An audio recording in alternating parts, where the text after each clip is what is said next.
বাংলাদেশ বিমান বাহিনীর জন্য লালমনিরহাটে নির্মাণ করা হচ্ছে এশিয়া মহাদেশের দ্বিতীয় বৃহত্তম বিমান ঘাঁটি। এই বিমান ঘাঁটি ভারতের শিলিগুড়ি করিডোর থেকে মাত্র 12 কিলোমিটার দূরত্বে। অত্যন্ত শুরুতেই করিডোর দিয়ে ভারতের মূল ভূখণ্ডের সাথে পূর্বাঞ্চলীয় সাতক্ষীরার যোগাযোগ রক্ষা করে লালমনিরহাট বিমানবন্দর থেকে মাত্র 2 মিনিটে ভারতের শিলিগুড়ি করিডোরে হামলা করা সম্ভব। বাংলাদেশের চিকেন নেক এর কাছাকাছি বিমান ঘাঁটি নির্মাণ করায় আপত্তি জানিয়েছে ভারত।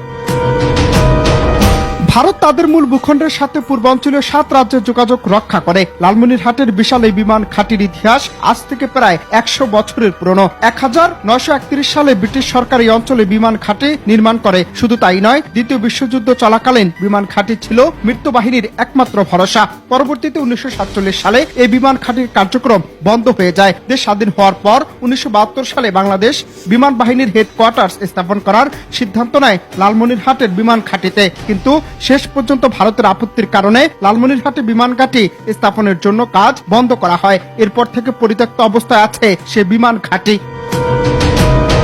তবে গুরুত্বপূর্ণ বিমান ঘাঁটি লালমনিরহাট বিমান ঘাঁটির আয়তন প্রায় 2000 একর পর্যন্ত।